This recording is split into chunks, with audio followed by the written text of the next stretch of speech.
Alô, pessoal do 8º ano, tudo bem com vocês? Espero que vocês estejam bem. Logo, logo a gente estaremos juntos, se Deus quiser. Coloquei a camisa aqui da escola para a gente lembrar da nossa participação juntos, nossa discussão juntos, né? Mas no momento ainda não é possível. Então, enquanto isso, a gente vai se falando aí da maneira que seja possível e espero que vocês estejam compreendendo. Poucas pessoas estão participando do meu privado, fazendo perguntas, mas espero que vocês estejam, se vocês tiverem dúvida, que vocês entrem no privado para que a gente possa sanar essas dúvidas. E nós marcamos na aula anterior, nós estamos falando aí sobre o processo da independência dos Estados Unidos, né, o surgimento dessa primeira nação no continente americano, e nós marcamos para vocês fazerem em casa páginas 67, 69, 71 e 72, não é isso? Então nós vamos fazer bem rapidinho uma correção, tirando dúvidas, tá bom? Como a gente está sempre fazendo. Lembrando que vocês devem anotar a data referente a essas aulas dadas, para que depois, no retorno, a gente possa conferir o caderno e essa nota vai ser somada junto ao complemento do TAIS. E falando em complemento do TAIS, nós vamos fazer o nosso na semana que vem. Eu vou enviar o complemento para vocês fazerem e vocês vão enviar ele para mim. O 8º ano continua sendo as páginas 4, né, que a gente marcou, até a página 25. Esse é o complemento que vai ser dado na semana que vem. E aí durante a semana a gente vai se falando no grupo, como que a gente vai enviar, como que vocês vão me reenviar esse complemento também. Então hoje a gente vai começar corrigindo as atividades. Na página 67 do livro de vocês, a questão número 1 pede que vocês leiam um trecho sobre o Pacto de Mayflower, aquele pacto que foi escrito pelas pessoas, aquelas famílias que participaram da viagem, né? O navio Mayflower, que é o navio que trouxe colonizadores, não os primeiros, né, mas aqueles que ficaram, que deu certo, para dar início à colonização aqui da região das 13 colônias, que depois acabou, na independência, sendo nomeado Estados Unidos da América. E identifique a ideia de autogoverno contida nele. Lá no texto, lá atrás, para a gente adiantar, né, o subtópico 1.1, o que vocês vão responder aí? Vocês vão colocar aí que eles tinham direito de decretar, eles tinham direito, por exemplo, de redigir leis, quando essas se fizessem necessárias, sem precisar da anuência, né? Do consentimento do parlamento inglês. Significa dizer, então, que eles já começam um sistema de colonização, mas de forma bastante livre, bastante liberal.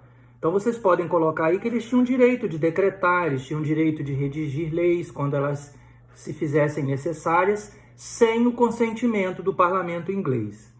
Na questão de número 2, pede que nós expliquemos o que foi a negligência salutar e a importância desta política da negligência salutar, né, no desenvolvimento das 13 colônias.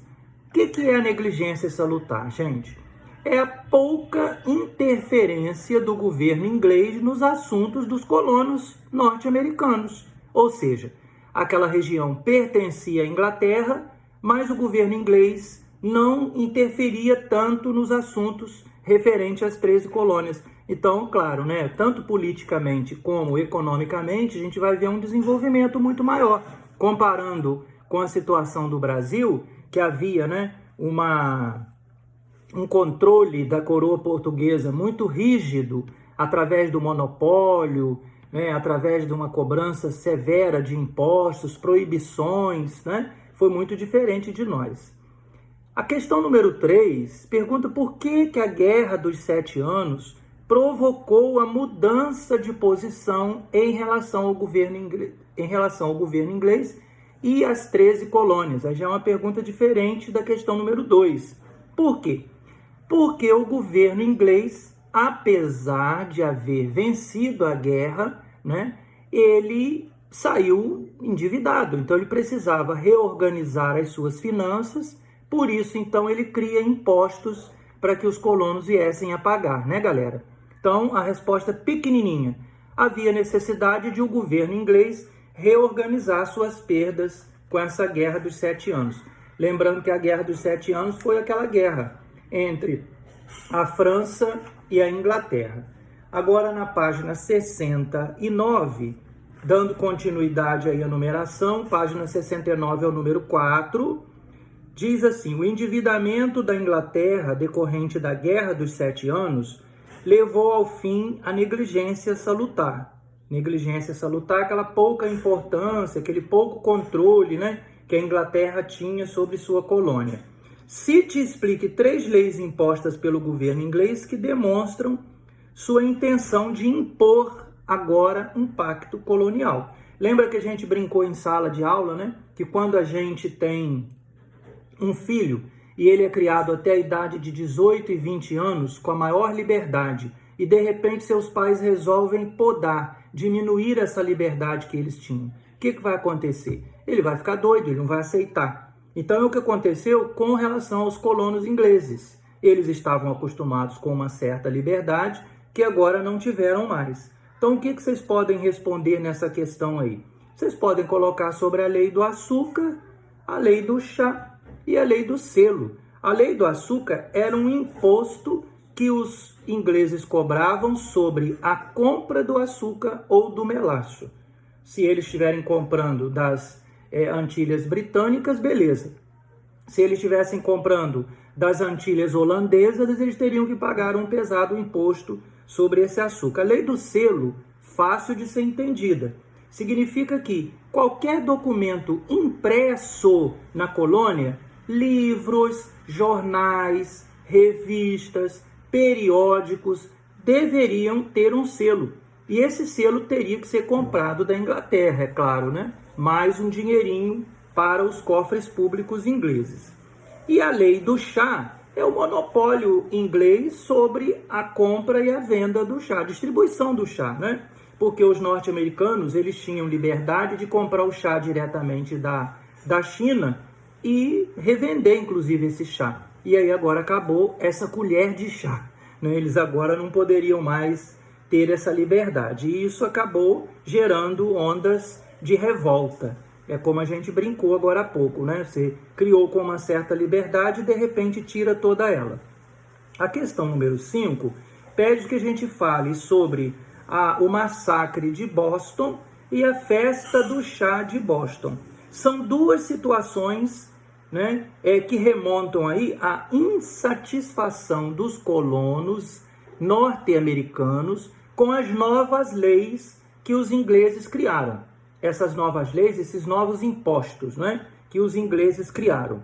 Então, o que a gente pode colocar sobre o massacre de Boston? Foi uma violenta repressão que o governo inglês, né, fez contra os protestos dos colonos em relação à cobrança de impostos.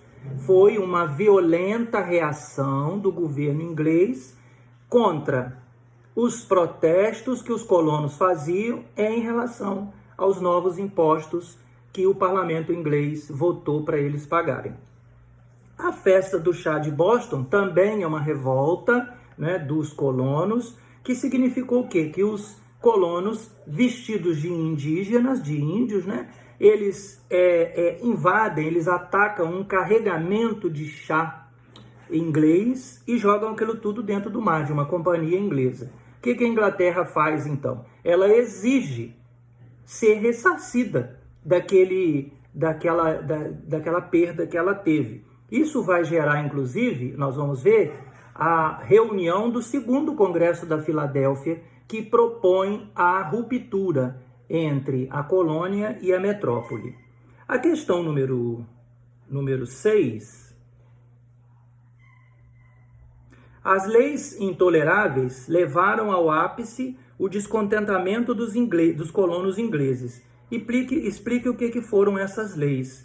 Bom, as leis intoleráveis, vocês podem colocar com as palavras de vocês, foi uma reação, né, uma reação do parlamento inglês, né, ao não cumprimento dessas leis que eles propuseram para os colonos. Na verdade, foram os colonos que deram o nome a esse conjunto de leis intoleráveis, que significava, por exemplo, o fechamento do porto de Boston, pagamento de perdas, de algumas perdas, o controle político mais rígido. Essas leis foram chamadas de intoleráveis pelos norte-americanos, pelos colonos. A número 7 pergunta o seguinte: foram decretadas várias leis que os americanos passaram a chamar de intoleráveis. Aí, o que nós falamos agora. No lugar da esperada submissão, a Inglaterra conseguiu com essas medidas apenas apressar o processo de independência.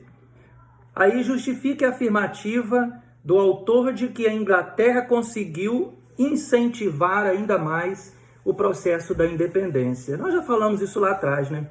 Esse conjunto de leis, o que ele faz? Ele só aumenta a insatisfação dos colonos em relação à metrópole que é a Inglaterra, tá bom, gente? E isso acaba aumentando aí a necessidade de romper esse pacto que havia com a Inglaterra. A resposta é só essa. A questão número 8 pede que a gente aponte uma contradição entre a política inglesa nas 13 colônias e o pacto de Mayflower. Ô, gente, olha só. A política inglesa ela é controladora. Não é? A política inglesa, ao criar essas leis sem a anuência dos colonos, ela é controladora. O pacto de Mayflower, ele é deliberativo, ele é livre.